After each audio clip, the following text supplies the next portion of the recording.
Hola, ¿qué tal? Somos el equipo número 9 y nuestro tema a tratar será el microactuador magnético enfocado en el motor de Curie.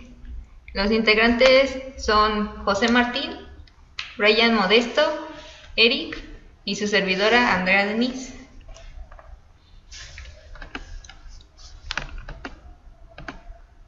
Bueno, los objetivos del proyecto será aplicar los conocimientos vistos en el semestre para generar una simulación del microactuador, y los específicos es hacer uso del efecto de Curie para obtener la gráfica con respecto a la velocidad angular y linealizar el sistema. Como primero trataremos el marco teórico. Para empezar, necesitamos saber qué es un MEMS.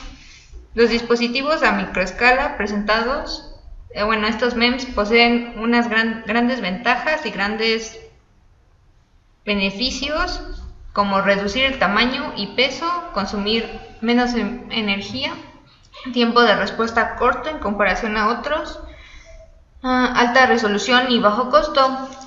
Todas estas características se unifican y crean lo que sería el sistema microelectromecánico, que serían los MEMS.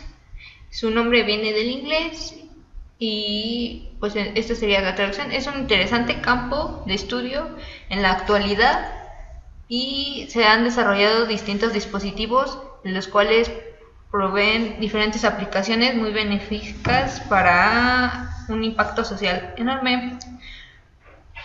Una definición general de se trata de un sistema de embebidos, que es como un sistema integrado y especializado en miniaturas que involucra uno o varios componentes o estructuras micromaquinadas. Para uno u otro polo de desarrollo tecnológico, las diferentes denominaciones implican diferencias en las definiciones.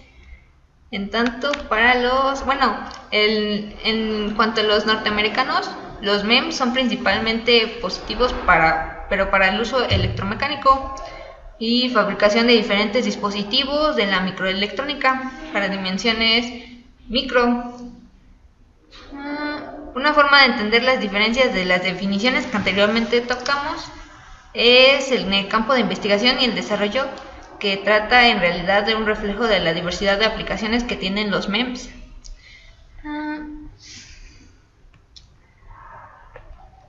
Los MEMS tienen se aplican en un gran desarrollo múltiple de tecnologías avanzadas, tanto avanzadas como en uso cotidiano, en áreas como las telecomunicaciones ópticas, el transporte aeroespacial, la robótica, los análisis químicos, la biotecnología, la ingeniería biomédica y la microscopía, entre otras.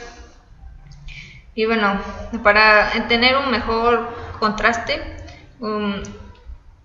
los antecedentes, necesitamos tocar la historia de los MEMS.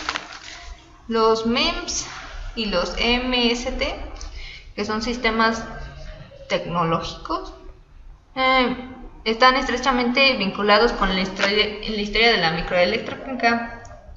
Un buen punto de partida para los sistemas micro es la invención del transistor. El transistor es muy ocupado en los circuitos y todos esos sistemas, y la creación de en 1947 fue como un gran impacto en este campo en la electrónica.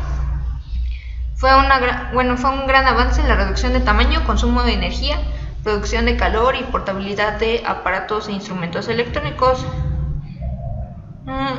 Y ya en los días iniciales del desarrollo del transistor se estudiaron propiedades piezoresistivas de los materiales semiconductores, y se estableció un primer vínculo entre el material electrónico y la creación de sensores mecánicos. En los 50 ocurrieron eventos que motivaron el desarrollo de la electrónica para el transistor, que se había creado 3 años antes. La invención del transistor planar de silicio y el proceso de fabricación planar generó varios beneficios en la escala micro, El proceso de fabricación planar del silicio proporcionó una vía para integrar un gran número de transistores y crear diferentes dispositivos que se usan aún en la actualidad. En 1970 se logró un efecto de realimentación al mejorar significativamente todos estos transistores y se acondicionó con una mejora de información, procesamiento, transmisión y acción. Un importante dato sería que a partir de una conferencia que dio el Dr. Feynman, que brindó varios premios se resolvieron grandes retos tecnológicos que se presentaban en esa época. El primero de ellos era colocar el texto de una página en un área de fue desarrollar varios factores que en la electrónica que brindaron nuevos beneficios en cuanto a en las matemáticas, como la generación el uso del principio de la mínima acción para la generación de la obtención de la mínima acción, pero de una partícula en específico, que generó también varias cosas para la electrónica. Pasaremos esto. Aquí se puede ver una gráfica del gran avance que se ha dado en los transistores desde 1970 al 2010. Y bueno, pasaremos todas estas y nos iremos mejor a un esquema, una tabla que ya viene con todas las fechas y todos los datos importantes para la cronología de los sistemas electromecánicos,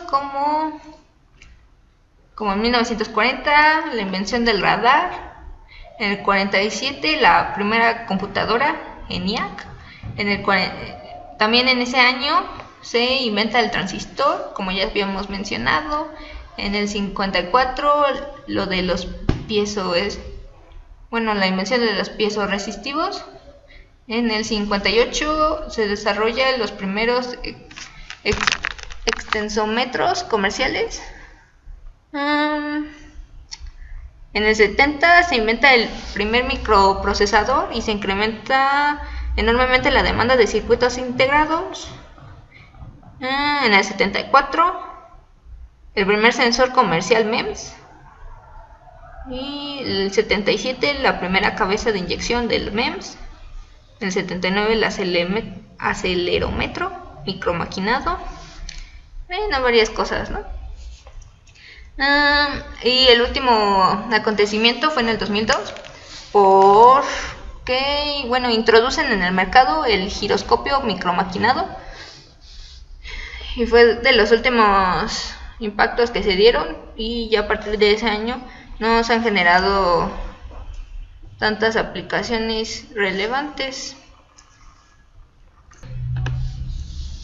En las aplicaciones y mercados, las aplicaciones emergentes y futuras incluyen los sensores de presión para neumáticos, dispositivos de radiofrecuencia y comunicaciones inalámbricas. Aquí vemos los sensores MEMS se pueden aplicar en campos de electrónica, de automatización y de consumo, así como por ejemplo los sensores MEMS que miden la presión, la aceleración y los movimientos de rotación, masa o el campo magnético terrestre. Bueno, yo ahora les voy a explicar un poco sobre lo que son microactores magnéticos. Pues en general son los MEMS, ¿no? Lo que había dicho mi compañera hace un momento, sistemas microelectromecánicos, y de ahí parte los microactuadores. De ahí, en general, un microactuador es un dispositivo que transforma algún tipo de energía eléctrica, mecánica, térmica, etc., en una acción determinada para un sistema. En gran escala, un actuador puede ser una prensa hidráulica, una válvula o algún dispositivo que permita manipular elementos o fenómenos que no lo hace normalmente un humano, un hombre, pues. Es lo mismo para un microactuador, solo que pues aquí cambia todas las dimensiones. Así nos facilita y nos da la capacidad de manipular parámetros físicos y pues sí, a menor escala, que no, pues no lo podríamos hacer normal. Y bueno, ahora un poco sobre las características, sobre este que aparece en la figura 7. El principio detrás de las características que soportan este MEMS es la magnetización de una pequeñísima palanca fabricada de un material magnético suave. ¿Qué quiere decir que sea suave? Que es fácil de afectar su campo magnético de este mismo. Este provoca una fuerza de torsión a la derecha o a la izquierda, dependiendo del ángulo entre la palanca flotante y el campo que provoca la doble estabilidad.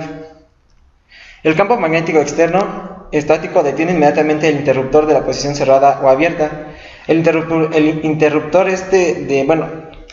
mantiene este estado hasta que la señal siguiente de la continuación realinea la magnetización de la palanca flotante, así como se muestra en la figura. Y bueno, este es un funcionamiento de un microactuador magnético muy específico, pero pues más adelante les explicaré otros. Ventajas de los MEMS magnéticos: es biestable, la fuente de alimentación no se requiere para mantener los estados, no se pierde energía en estado estático, como lo es un tipo de microactuador. Es de bajo voltaje, lo mismo de las dimensiones, bajo consumo de energía durante la conmutación, proporciona baja pérdida de inserción y alto aislamiento. Se puede manejar y emplear la tecnología microelectrónica convencional en su fabricación, reduciendo costos de producción. Puede ser fabricado en una variedad de sustratos: silicio, galio con astato, cristal, metales cerámicos, imanes, cuarzo, etc. Y bueno, como lo he dicho, lo de la dimensión pequeña. Ahora les explicaré los tipos de microactuador magnéticos. Estos dispositivos pueden ser divididos en tres tipos diferentes de actuadores, microactuadores: termomagnéticos, magnéticos estáticos y electromagnéticos. El primero es microactuador termomagnético, que es donde se baja nuestro proyecto principal.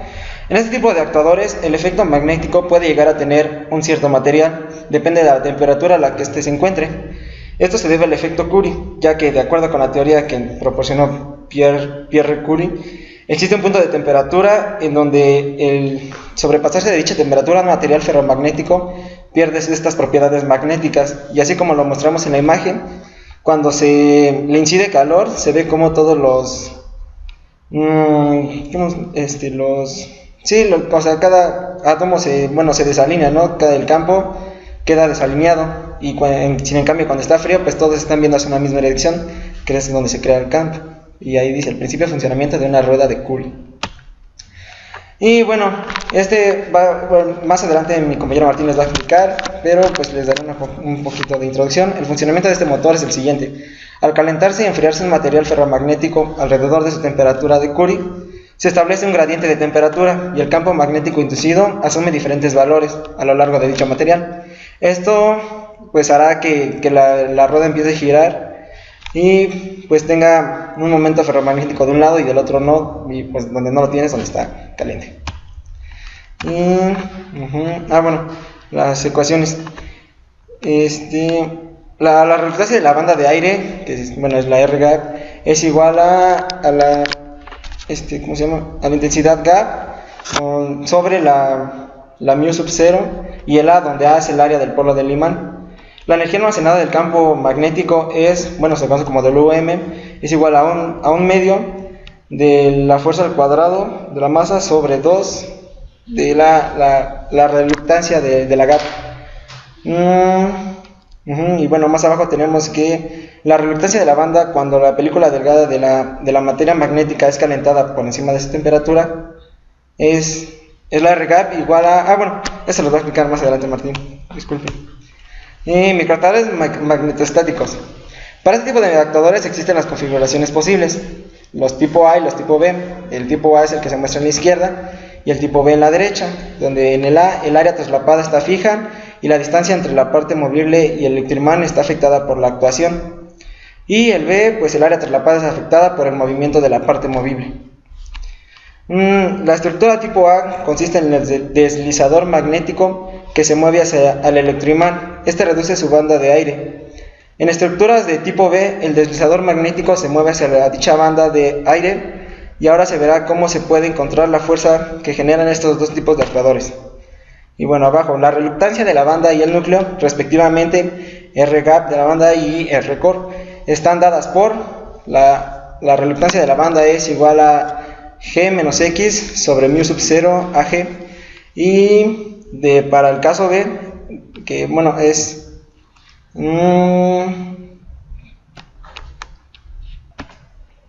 bueno, sí, como les decía, donde AG es el área de la banda, LC es la longitud total del núcleo y bueno, AC el área del núcleo, G es la banda, y pues así es como se calcula la reluctancia de la banda y del núcleo. Y bueno, aquí vemos un ejemplo. Del lado izquierdo, en la parte de abajo, es el A, y en la parte derecha es el B. Y bueno, para sacar las energías de ambos, más bien dicho, del tipo A, es la energía se saca primero la energía del núcleo y después de la banda para sacar se suman estas y sacar la energía total. Para la de G del núcleo es la fórmula 7, donde N es el número de vueltas, I es la intensidad, R core pues es como les dije, la reluctancia del núcleo, y R gap la R de la banda. Y la energía de la banda pues es básicamente lo mismo, solo que cambian las reluctancias de posición. Y ahora, para sacar las fuerzas en la dirección de X, es calculada derivando la energía total con respecto a X, así como se muestra en la fórmula 9, donde se deriva parcialmente la energía total con respecto a X y nos da esa fórmula. Y bueno, utilizando las ecuaciones, las primeras, pues se sustituyen y así nos da la fórmula total. Ahora, los microactuadores electromagnéticos. Un ejemplo más importante de los actuadores pues son estos, ya que contienen un altoparlante. Este es un arreglo del imán, y la bobina en los altavoces se puede observar en la figura siguiente. Y bueno, aquí vemos donde tenemos nuestra bobina, el imán permanente, nuestra cap igual, y nuestra dirección en X. El núcleo magnético es usado para concentrar el flujo magnético en la banda de aire que rodea la bobina. La bobina puede moverse hacia arriba y abajo, dependiendo de la polaridad de la corriente de excitación. Como en este diseño el flujo magnético está confinado a regiones en una alta permeabilidad, podemos encontrar la fuerza y el desplazamiento que puede ser generado con este electroimán. Se puede mostrar que la fuerza electromagnética ejercida sobre la bobina, es en la siguiente fórmula, donde la fuerza es igual a 2pi R es igual al radio de la bobina, y N pues ya sabemos el número de vueltas, y tenemos algunas constantes, donde es mu sub 0, incluimos I, donde es la intensidad, H sub 0 es el campo magnético radial en la banda. Y bueno, esta fórmula se puede reducir más, a donde pues F de X es igual a 2pi por R por N, y donde es B sub 0, donde sustituimos a toda pues la parte principal que está en el paréntesis, sacando como factor común la I. Los dispositivos de ayuda auditiva convencionales sufren de distorsión de sonidos y electroacústica, además de una reglamentación mecánica para poder controlarlos. También son pocos cómodos y también una apariencia cosmética no deseable.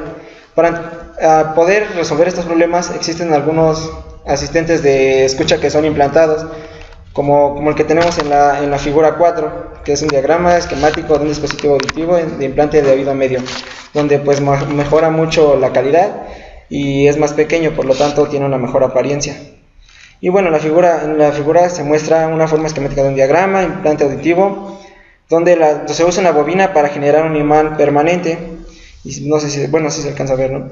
Y bueno, se le dan valores a todos estos en la siguiente fórmula para poder sacar la BZ. Y bueno, entonces podemos, la fuerza del imán es debido a la presencia de BZ, donde tenemos toda esta fórmula, y aquí abajito tenemos pues qué significa cada letra. Y entonces, la fuerza total sería igual a mz por la derivada de toda nuestra fórmula con respecto a z. Y bueno, ahora continuaremos con el desarrollo del proyecto. Una vez revisados los diferentes tipos de microactuadores magnéticos, se ha optado por modelar un microactuador termomagnético. Se revisará la dinámica interna de dicho microactuador. También vamos a ver cómo se va a modelar. Y finalmente vamos a hacer una simulación numérica de este sistema usando Scilab. En primer lugar tenemos nuestro sistema, el cual consta de algunas partes. Tenemos algunos imanes que están representados por la letra B. Estos imanes son de neodimio, hierro y boro. Estos son imanes permanentes, los cuales tienen un diámetro de 13 milímetros y generan un campo magnético, de hasta 5 Tesla, 0.5 Tesla. También tenemos dos platos de bismuto, los cuales generan un campo magnético también de 0.5 Tesla. Y finalmente tenemos un pequeño imán de neodimio, el cual va a estar levitando. Y bueno, tiene un peso de 1.2 gramos. Bueno, ahora vamos a ver el modelo físico. Tenemos que ese es un motor termomagnético que fue modelado como un disco en un movimiento rotacional armónico. El disco es suspendido en un punto que se denota como punto magnético de suspensión, MSP. Este punto generalmente no coincide con el centro de masa, es decir, CM. Bueno, si tenemos que el imán es desplazado un poco de su posición de equilibrio, este comenzará a oscilar cerca del punto de suspensión magnética en las direcciones X e Y, horizontal y verticalmente. Esto significa que el imán es suspendido en el campo magnético en cada dirección. Sin la radiación, la suspensión magnética está fija. Bueno, también el movimiento está dado por la ecuación diferencial para un movimiento armónico, el cual tenemos que es I por la segunda derivada de la posición angular, más R por la primera derivada de la posición angular, más una constante de asterisco por la posición angular. Y esto es igual a 0. Se tiene que I es el momento de inercia, en este caso del imán. R es el coeficiente del torque de fricción. D asterisco es igual a mgd. El coeficiente de restauración se define como D asterisco por la posición angular. Y D es la distancia entre los puntos de acción de las fuerzas magnética y gravitacional. Y Φ pues es el ángulo de rotación, ¿no? Ahora vamos a ver por qué gira este motor termomagnético. Se tiene que este motor termomagnético muestra un comportamiento sorprendente cuando un flujo de calor es aplicado desde arriba. El imán comienza a oscilar desde el reposo con un incremento en su amplitud. Para explicar por qué ocurren estos fenómenos se hizo lo siguiente. Primero se considera la posición de equilibrio del disco magnético representado en la figura, la figura que viene aquí abajo, que es la figura 17. La energía potencial U de un imán que está flotando con un momento dipolar magnético M en el campo magnético B de un imán de neodimio es la siguiente. U es igual al producto cruz del campo magnético por el momento dipolar más la masa por gravedad por la altura.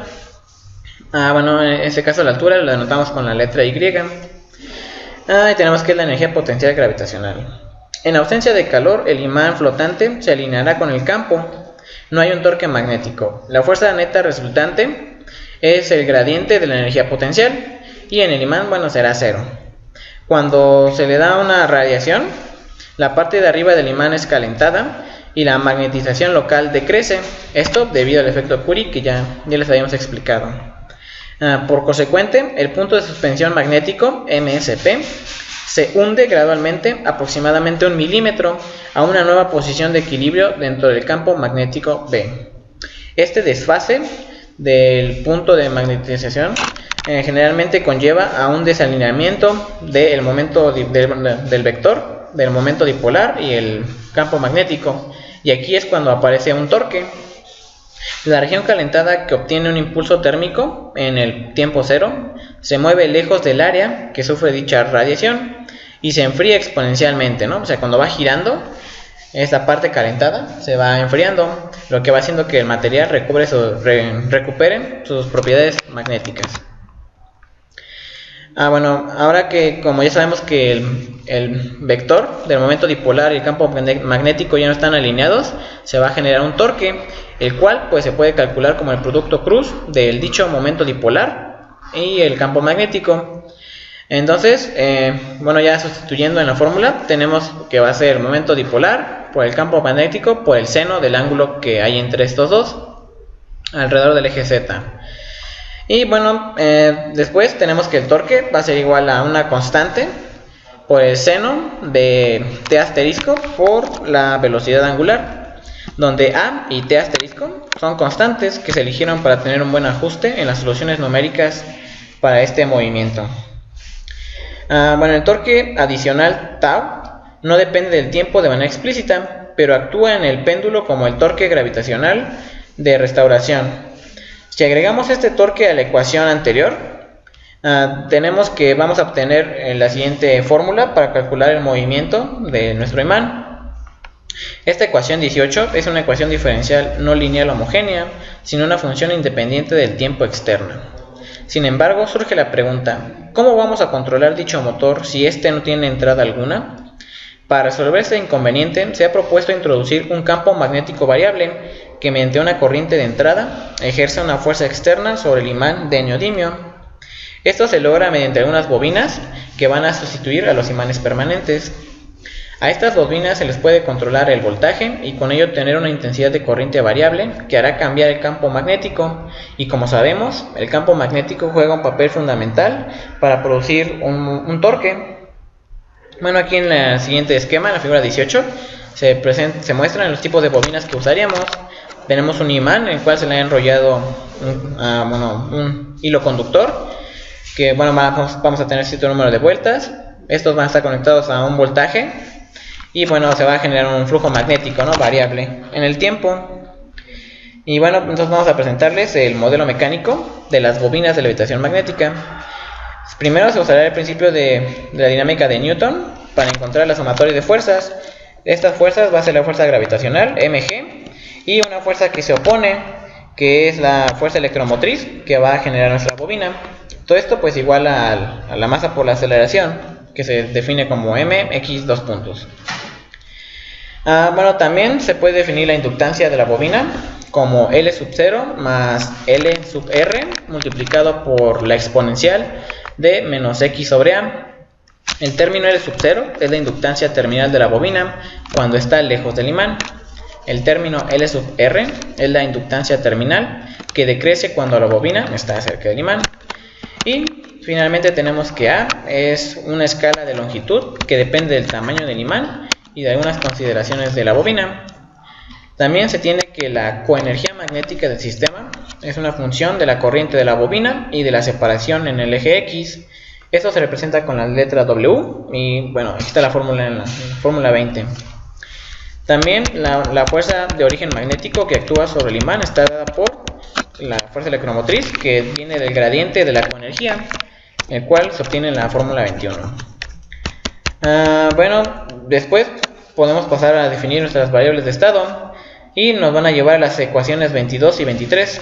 En este caso x1 es la posición, x1 punto va a ser la velocidad, que se define como x sub 2, y x2 punto va a ser la aceleración, la cual se define por menos L sub R dividido entre 2A multiplicado por el estado 3, x sub 3 elevado al cuadrado multiplicado por la exponencial de menos x sobre A más la gravedad.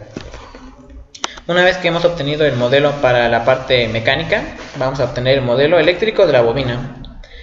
Para la modelización de la parte eléctrica se utiliza la ley de voltaje de Kirchhoff y se aplica el diagrama eléctrico que viene en la parte de abajo.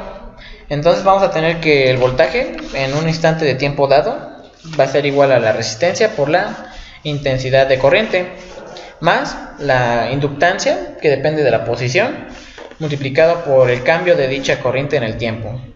R es la resistencia total del circuito, Lx es el término de inductancia y V es el voltaje. También tenemos que vamos a obtener unas equivalencias para las variables de estado, x sub 1, x sub 2 y x sub 3, como la posición, velocidad y corriente respectivamente. Entonces vamos a obtener un modelo matemático como sigue. Tenemos que x sub 3 va a ser igual a 1 sobre k multiplicado por el primer estado multiplicado por la entrada u menos r sobre k por x1, x3 más x2, x3 entre x1.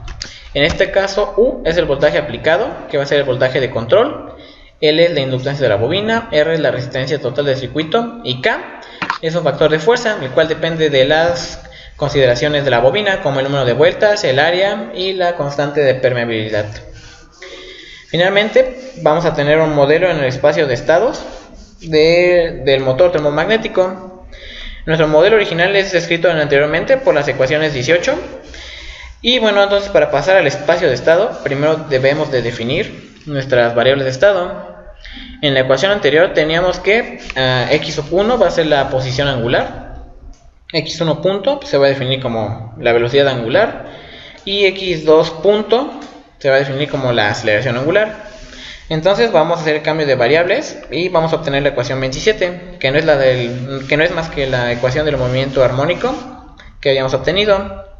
Finalmente vamos a despejar la segunda variable de estado, x sub 2 punto, para obtener la ecuación 28. Y nuestra salida en este caso va a ser la velocidad, que es x2. Y ahora sí, tenemos nuestro modelo en el espacio de estados.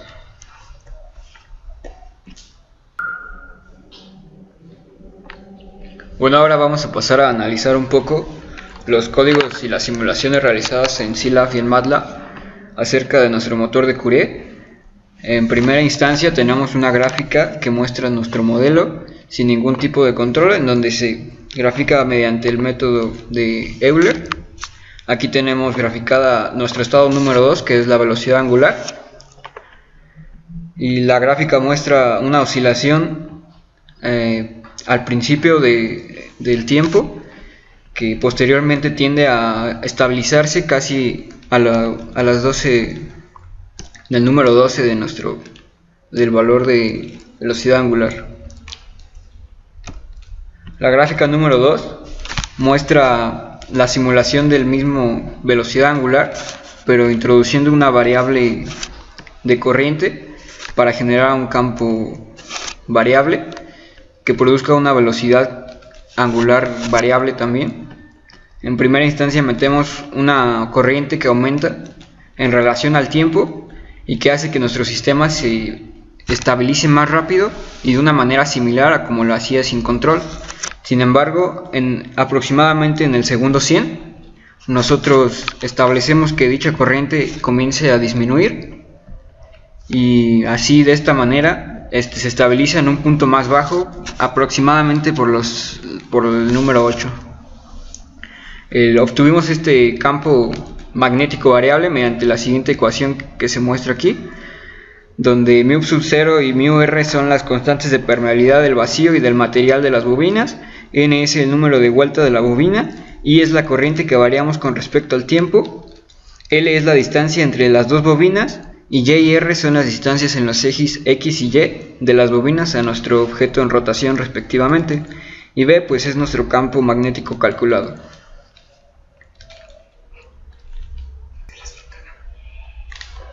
Aquí podemos ver el código de la primera gráfica, que es la que no tiene ninguna entrada ni ningún control, simplemente nuestras ecuaciones homogéneas.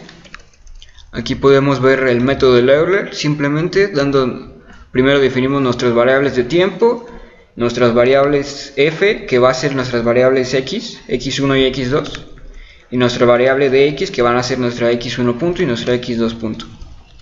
Aquí tenemos el for, que va de 1 a n, que va a ser el número de muestras, el número de capturas que grafica el sistema. Aquí tenemos condiciones iniciales para x1 y x2 como punto 1, x1 punto igual a x2 y x2 punto igual a nuestro modelo que ya habíamos mostrado anteriormente. Aquí podemos ver cómo se ejecuta el método de Euler, y pues nos muestra la gráfica que habíamos puesto, la primera gráfica.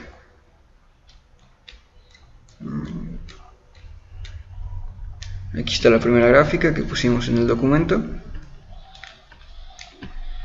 y este sería nuestro modelo sin ninguna entrada. Ahora vamos a pasar al modelo en donde ponemos el campo magnético variable. Aquí podemos ver que usamos el mismo método de Euler, sin embargo declaramos otras variables, las variables de la fórmula que ya habíamos dicho, las μ como m, μ sub 0 como m0, la n, la corriente y todas las variables, y establecemos también el momento de nuestro sistema. Para reemplazar la variable a como el producto cruz de m por b, en donde m es nuestro momento y b es nuestro campo magnético, aquí llamamos a la función que llamamos campo magnético, que la tenemos declarada como la fórmula que ya había presentado. Aquí está puesta en código la fórmula, y que llama a todas las variables que se necesitan, que ya están declaradas acá en nuestro código fuente. Aquí podemos ver cómo de misma manera se ejecuta el método de Euler. Sin embargo, aquí pusimos un cambio. Aquí pusimos unas sentencias que hacen que nuestra corriente vaya cambiando con respecto al tiempo. Es muy simple, simplemente pusimos que del tiempo 0 al tiempo 10.000, que sería el segundo número 100, nuestra corriente va a variar 0.001 cada vez que este for se cumpla. Es decir, que del segundo 0 al 100, nuestra corriente va a ser variable, va a ir aumentando. Y este siguiente else dice que del segundo 130 en adelante, nuestra corriente va a ir disminuyendo en una cantidad de 0.00333. Esto para mostrarnos la gráfica que ya hemos visto también en el documento.